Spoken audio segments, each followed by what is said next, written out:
buenas. Siguiendo la charla que venimos teniendo sobre ética, sobre epistemología, sobre tener una buena base de lo que creemos antes de seguir, voy a traer un poquito cómo es que hace Descartes eh, para poder justamente explicarles qué es para mí, cómo descubrimos qué es lo que creemos en nuestra ética, más que de verdad hacer como una elección activa o decir, mi vida funciona así, pero yo creo en tal cosa. Como para mí es mucho más un proceso de ir observando la vida y dándonos cuenta de qué es lo que de verdad creemos. Como no es algo que nos podamos elegir. Por más que nos gustaría creer en algo, muchas veces lo que creemos es otra cosa. Eh, Descartes. Bueno, les voy a contar una crisis que tuve el 2011, cuando estudié por primera vez Descartes en la Facultad de Filosofía. Yo lo empecé a leer y él tiene un libro que se llama Meditaciones Metafísicas, donde él discute justamente eso de qué es esa conciencia, ¿no? Él empieza a dudar de todo, no, el método él solo lo va a escribir después.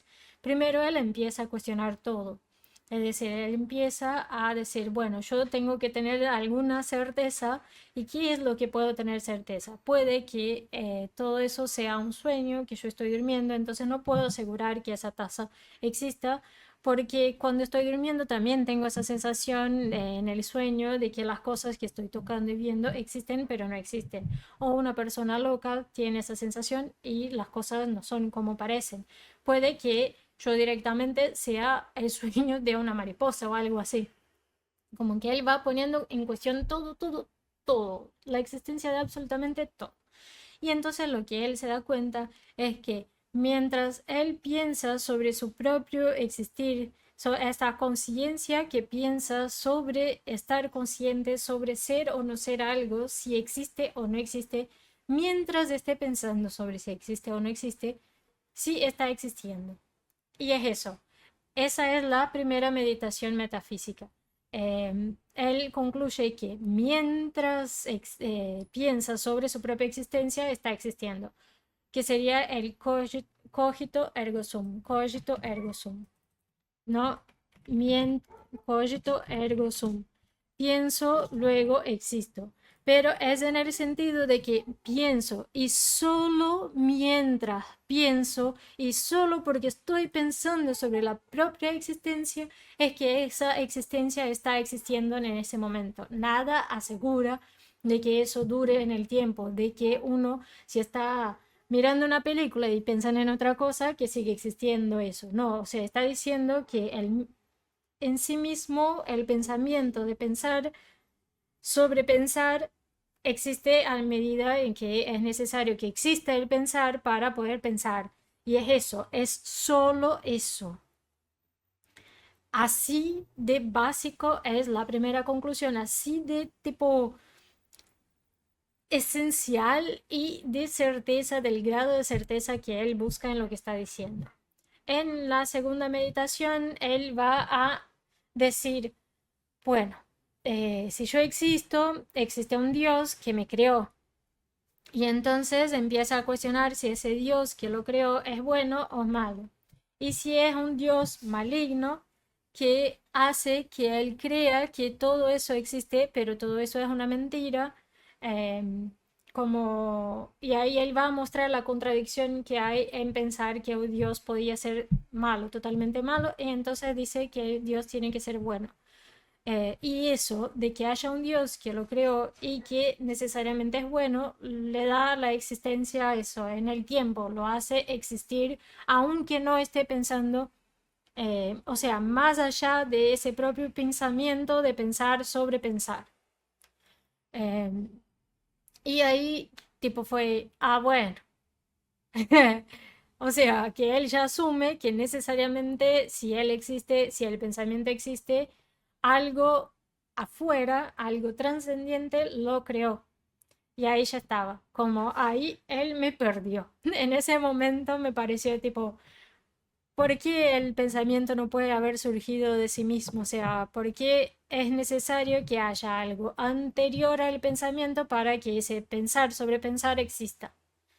Y eso, tipo, para mí fue, creció y era, bueno, hasta acá llegamos, Descartes. Ahí me perdiste.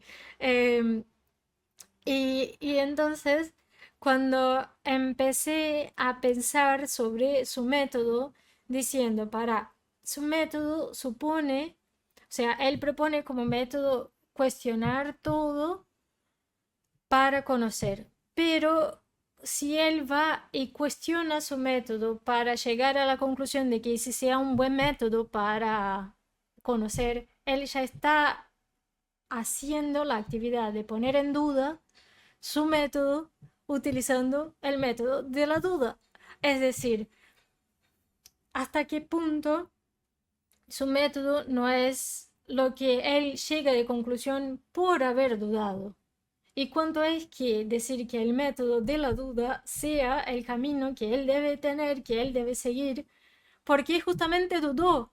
Y él está diciendo que para comprobar que el mejor método, que el método para conocer es dudando, lo hace por medio de dudar de posibilidades o de otras maneras de conocer o de otros métodos. O sea, pone, justamente utiliza el método que quiere decir es el mejor para conocer por medio de dudar de otros métodos. Pero los otros métodos no es que lo haya implementado el otro método para decir, ah, estoy usando ese otro método sin dudar y no llegué a conocimiento. No, ya cuando intenta observar otros métodos de otras personas que hayan propuesto algo, ya está haciendo por medio de la duda.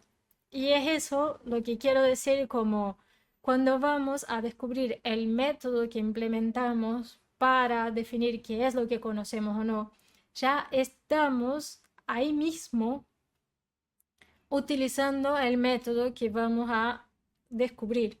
Entonces, además, como un desvelar, un sacar lo que nos estaba impidiendo ver cuál era el método que implementamos para lo que hacemos, que justamente crearlo así, no es que lo vamos a forjar y decir, bueno, a partir de ahora empiezo a implementar eso.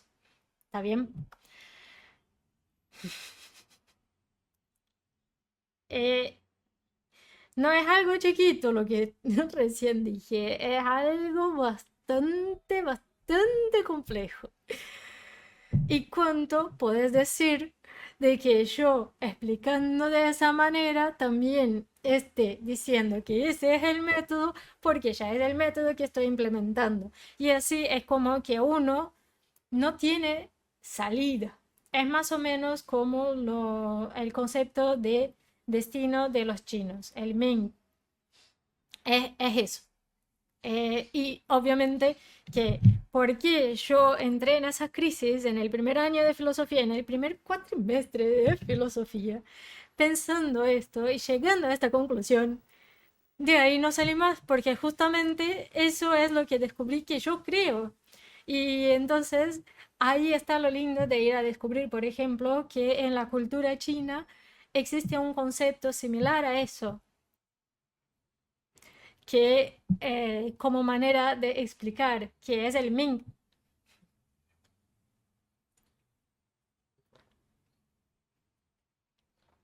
Bueno, así, teniendo en cuenta eso, em, por ejemplo, otro día voy a dar un ejemplo de una persona que para mí aún no lo entendió. Intenté explicarle eso, pero como que estaba en otro momento, no estaba con la cabeza así. Quizás algún día ella vea este mi video y diga, ah, eso era de lo que estaba hablando, y diga, ah, estaba hablando de mí ahora. Em, ella está casada con una persona que es católica, cristiana, así muy, que realmente cree en eso y no le ve como más nada como opción y no lo cuestiona y está ahí, es decir, no hace lo que hace Descartes de poner en duda como me... Y ella a la vez es una persona que lee libros de... lee el Corán, no sé cómo se dice en Corán, en español, no sé cómo se dice. Lee sobre el budismo, lee la Biblia, lee la versión de los judíos, busca conocer sobre un montón de religiones. Y una vez me dijo que justamente buscaba todos esos conocimientos así, porque quería como estar segura de que no es que llegara el momento del juicio final o algo así, dijeran, y si diste tu mejor, pero no elegiste la religión equivocada y vas al infierno, algo por así decirlo. Y yo lo que le trataba de decir, o sea, ella quiere ser buena y ser y como abarcar y respetar todas las religiones. Es decir, ella no quiere hacer algo que para alguna creencia de otra persona la ponga en una posición de me estás haciendo mal, estás cometiendo un pecado en relación a lo que yo creo, sea quien sea que le diga eso. Em, entonces lo que yo le trataba de explicar es que justamente ese proceso de creer que es posible que haya muchas religiones y que sean válidas y esa posibilidad de verlo así como multiplicidad ya la hace creer en la multiplicidad como respuesta y que eso hace, es como ella no cree en lo mismo que su marido, por más que incluso siga todo lo que dice la Iglesia Católica y haga exactamente las mismas prácticas que el marido, porque para ella ya está abierta la idea de buscar entender todas y que hay muchas maneras de ver y que puede ser que sea la equivocada la que está haciendo una persona y que haya otra manera. Esa perspectiva no está puesta para su marido, que por lo contrario tiene claro que es así y toma ese proceso de la esposa como siendo más una curiosidad o algo así, como que para él eso no cambia el fundamento, la base, es simplemente que ella se interese por eso, por curiosidad, como para aprender, para conocer, para respetar, porque dentro de los católicos está bien respetar la diferencia y entender, pero esa es la diferencia. Para él hay una unidad y la diversidad es algo menor, no es algo esencial, es una característica, es como decir, hay personas que son rubias y hay personas que tienen el pelo rojo y otras que tienen el pelo negro y así como em, es un detalle y no cambia en esencia la persona. Mientras que para ella sí es algo que cambia y que incluso define qué tan merecedora es esa persona de algo bueno o malo en base a lo que cree y que puede que no merezca nada por creer en algo que no es. Y justamente ese buscar aprender varias cosas es parte de lo que cree y cuando ella está buscando esto, creer en otras cosas, em, lo que está haciendo no es creer en una de esas cosas. Si llegara el momento del juicio final y dijeran, no, seguiste todo del católico, pero no sos católica, no sos, porque no crees que eso es la única cosa. Vos crees en una multiplicidad, vos crees que cualquiera de esas versiones puede ser la verdad y justamente no es eso lo que proponen cada una de las religiones monoteístas. Ellas se ponen como únicas. Y entonces eso es lo que me parece que aún no le cayó la ficha de que ella cree en una multiplicidad de creencias y que es más importante esa diversidad y tratar de incluir y de respetar y vivir dentro de una multiplicidad de valores distintos y perspectivas distintas que vivir en solo una y que creer una sola. Pero no le está dada la posibilidad de creer una sola, porque por más que ella elija una, ella eligió, le pasó por ese proceso de dudar y buscar opciones. Y eso es en lo que cree su método, es decir, voy a conocer lo suficiente para definir cómo vivir. Y eso es distinto de decir, eso es la verdad y voy a vivir así y no hay nada más que pueda ser verdad, ni siquiera hay que considerar y esas otras cosas que están diciendo no son verdad y punto, son cosas de otras personas. El- es eso, es algo que nos escapa del control. Y de ahí venía justamente mi, como la crisis que tuve ese momento cuando entendí que ni siquiera que Descartes no quisiera adoptar la duda como método, eso era algo que va más allá de él, es ese destino de no puede no ser lo que es. Eh, en su método para encontrar qué quiere ser, cómo va a ser, cómo va a actuar. Entonces, lo que yo propongo como actividad acá, por más que esté diciendo y que estuve diciendo en el último video, de buscar una ética que nos sirva de reserva de emergencia, algo que tuve otra charla con otra persona, era tratando de explicar cómo, por ejemplo, el método de Platón es, acá vamos con Platón un poquito, que la gente suele decir como siendo Descartes, pero es el método de Platón, porque es la versión de Descartes, dije, no, de Sócrates. Sócrates es el personaje de Platón, ese que se conoce, que la gente suele decir, porque hay otros libros que narran otros aspectos de quién era Sócrates y Sócrates eh, como es mucho más de lo que solo eso que uno trae en el libro de Platón, la persona Sócrates fue otra cosa.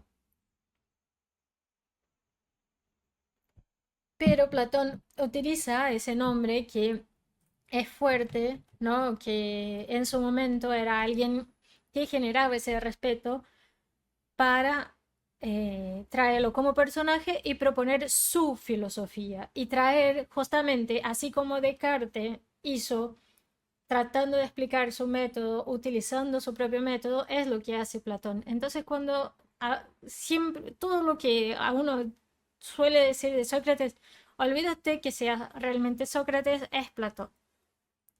Cuando él va y dice de preguntar, uy, de preguntar qué es el amor, o qué es bla, bla, bla, qué es bla, bla, bla. O sea, ese buscar una definición de algo que dé cuenta de todo. Entonces, para él, por ejemplo, si vos vas a decir qué es la justicia y si vos das un ejemplo de una situación que fue justa, él no considera eso como responder qué es la justicia, pero porque para él hay en todos los usos posibles de la palabra justicia algo que sea común a todo. Es como, y justamente de eso se trata el mundo de las ideas. El mundo de las ideas de Platón sería más o menos eso de ese, ese concepto de justicia que perpasa todos los usos de la palabra justicia es lo que habita el mundo de las ideas como justicia. Ese significado de amor, ese concepto de amor que perpasa todos los usos de la palabra amor, es el amor que existe en el mundo de las ideas. El concepto de taza que perpasa y que uno pueda dar la definición y que sirve para absolutamente todas las tazas del mundo, es la taza que habita el mundo de las ideas. Y el mundo de las cosas sería justamente esta taza en específico. Esta existe en el mundo de las cosas y el mundo de las cosas es mutable. Si yo rompo eso, lo caliento, lo transformo en otra cosa, va a ser otra cosa. No es algo que todo el tiempo, por toda la eternidad, va a ser una taza. En este momento está bajo la forma de una taza. Pero en el mundo de las ideas, el concepto de qué es una taza sí es algo que no cambia. Así es como él propone, y eso sería el mundo de las ideas y el mundo de las cosas. Entonces, cuando pone a Sócrates preguntando, ¿qué es el amor? Y preguntando así, siendo un rompehuevos de decir que, no, la definición que diste no es realmente la definición y vos no sabés lo que estás hablando. em, porque no dio la definición que él quiere, que es esa definición que él cree, o sea, Platón cree que hay un significado que sea común a todos los usos de la palabra, de cada una de las palabras. Pero eso es una invención de él, es algo que él puso como método y que él admite porque es lo que él cree y así es como él estructura todas sus obras y está buscando ahí algo que sea una definición que dé cuenta de todos los usos y mientras no la encuentre, para él no se encontró el conocimiento. Se entiende como él al momento en que implementa esa manera es distinta de la que hace Descartes. Descartes no está preguntando tipo qué es la duda, qué es la certeza y buscando una definición que sirva para todos. No, él está usando la duda como método. Platón está usando como método buscar esa definición porque justamente lo que él cree es en el mundo de las ideas y el mundo de las cosas. Ven como cada uno simplemente utiliza como método y explica la razón por la que utiliza el método es tipo lo mismo, ¿no? El método que él utiliza y la explicación que da sobre el mundo diciendo que ese es el método que debe ser utilizado son como la misma cosa. Y eso es lo que vamos a ir descubriendo sobre nosotros mismos. Voy acá a traer de ejemplo la ética de Aristóteles, la vamos a leer, después voy a traer de otros también para que vayamos descubriendo cuál es nuestra ética, cuál es el método que utilizamos en nuestra vida. ¿Qué es eso? Cuando intentamos explicar por qué hacemos, utilizamos el propio método de cómo es que hacemos para explicar. Y quizás ustedes, desde una perspectiva de afuera, noten más rápido que yo y encuentren palabras más rápido que yo para explicar lo que yo creo y mi método. Em, Así va a ser un ejercicio divertido. Creo que es eso lo que voy a profundizar. Un elemento, por ejemplo, que di en el otro video de ejemplo sobre cómo hago para organizarme, para tener esa sensación de que tengo una reserva de emergencia ética año a año, es ese preparo, ese plan como de una imagen, de algo, para decirlo. Incluso enfocar en que no podemos no hacer lo que exactamente ya estamos haciendo y que fue algo que entendí el 2011, quizás también es parte de lo que yo creo y otra persona puede creer otra cosa y lidiar de otra manera. Una herramienta que utilizo bastante es la argumentación. Es leer, conocer lo que otros dicen y buscar ejemplos para defender lo que me parece que sea.